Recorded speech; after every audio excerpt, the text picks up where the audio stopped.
Hello and welcome to my weekly recap. This past week in Nigeria, we saw official statements clash with eyewitness accounts, economic promises clash with daily reality, and a global influencer showed a different side of the country. But wait, who should Nigerians believe? Also, we saw a 14-minute meltdown at the AFCON 2025 final last week in Morocco. Drama full everywhere, I swear. This recap is not about telling you what to think. It is about laying out the facts, the contradictions, and letting you decide for yourself, where are we headed as a country? And top issues that have threaded in the past week. Stay to the end because the last topic completely splits opinion online. So the topic number one on the list of what threaded in Nigeria last week is insecurity and trust gap. Insecurity is still prevalent in Nigeria. But this one happened in Kaduna. Kaduna church abductions. There were reports of large-scale abductions during church worship in Kaduna last week. Some say 150 people, some say 170, but even if it is one person, should we still be in this whole thing of kidnapping and terrorism at this point, at this level? Initially, as usual, the government and the police department, they denied it. Oh, nothing of such happened. We've not heard of that. We need to investigate. Later, they now came out and said, we are investigating. It doesn't have to come to that. Police are meant to protect life and property. The work, the name police is to police the community, the society, and monitor, have real-time intelligence so that when anything wants to happen, they will be ready to catch the offenders and nip them in the bud. Not even when things have happened and people are bringing reports, they downplay it and dismiss it. Oh no. With eyewitness reports, people who have witnessed the occasion, they still do not believe in it. Even televisions, media houses report such. The police will not or never take a proactive step. Rather, it's always reactive. But even in their reactive steps, they still will downplay whatever evidence reports you are bringing to them. Where are we headed, Nigeria? But here is where the real issue is. Not just what happened, but how it was communicated. Benjamin Hundeyin, the police PRO, defended the police commissioner in Kaduna as usual, stating that the reports by eyewitness or the media cannot be taken seriously because the police force is not aware. It's funny and laughable. Police are not aware of incidents happen in their own domain where they are supposed to be policing and governing and protecting. People who witness it are even bringing the reports and they are still saying police is not aware, so they should not be taken seriously. My God. Whose fault is it? So my question is, if authorities downplay incidents to prevent panic, is that leadership or loss of credibility? And should officials speak cautiously or speak fully, even when facts are still emerging? The way they come out to go about these things makes people to think that Nigerians don't have sense or we are just senseless. We are robots. So when they come out to tell us something, we just believe in it and move on with it. And I don't blame them because Nigerians, we don't ask questions. We don't ask questions. If we ask questions and press on issues, on matters, our government will be becoming more responsible day by day. But because we don't ask questions as Nigerians, so anything goes. Whatever they feel, they just dump on us and move. And we take it like that, hook, line, and sinker. Now, on to topic number 2. This one, it breaks scale. This one, it choke well. I did tell you. The 14-minute meltdown of the AFCON 2025 final drama. The final was more than a game. It was a raw display of sports, politics, and passion colliding together. And the bizarre twist, the penalty that vanished. Was it a choke or a conscience? So after all the gragra, after fighting for penalty, Brahim Diaz's awful Panenka miss was so bad, it sparked theories online.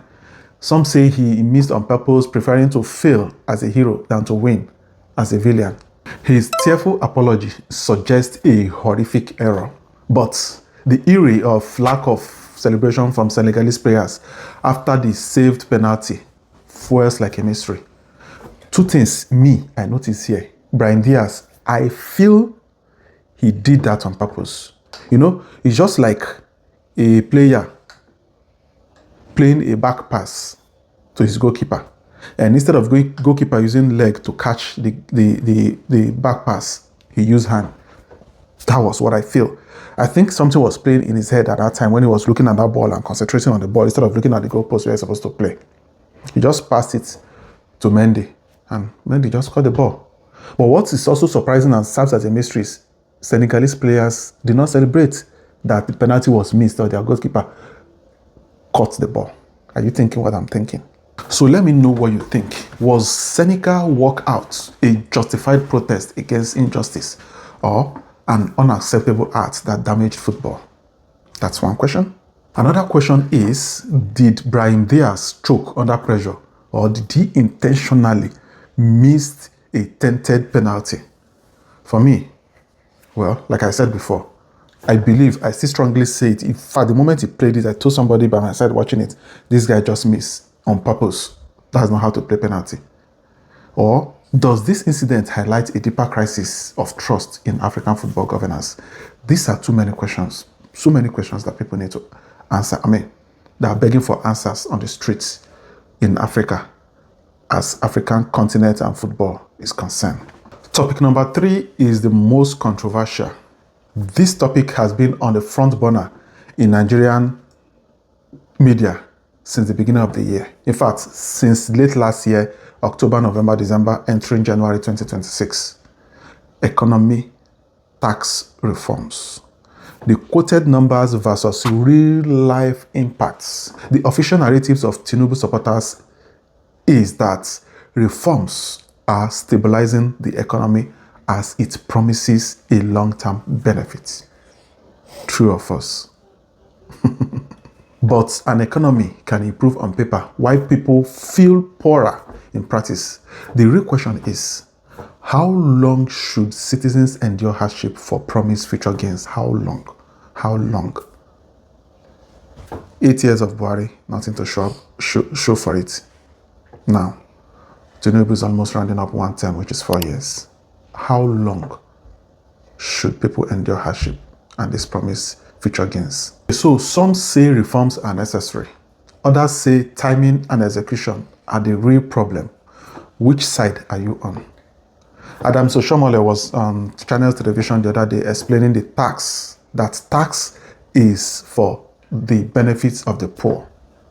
That it doesn't benefit the rich, it's only the poor.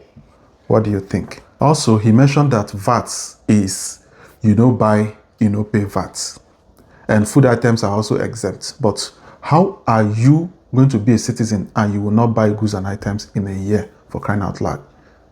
He was giving an example of people buying SUVs, using it to destroy our road. They need to pay more VAT, blah, blah, blah. You that you're earning under 70,000, you don't earn much, so you're not buying so much goods. But all these things, in a way, in a small way, it contributes to the pocket. Multiple taxation, that is what I'm seeing it as. Multiple taxation. When you collect here, collect here, collect here. Before you know it, the small money that civil servants are earning, it's depleted, and leaving their pockets in trickles. So the topic number 4, IShowSpeed and Nigeria's image.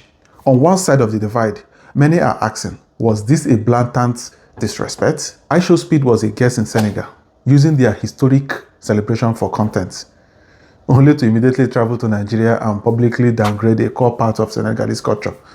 This is seen as using one nation's moment to downgrade another. That's what I'm seeing.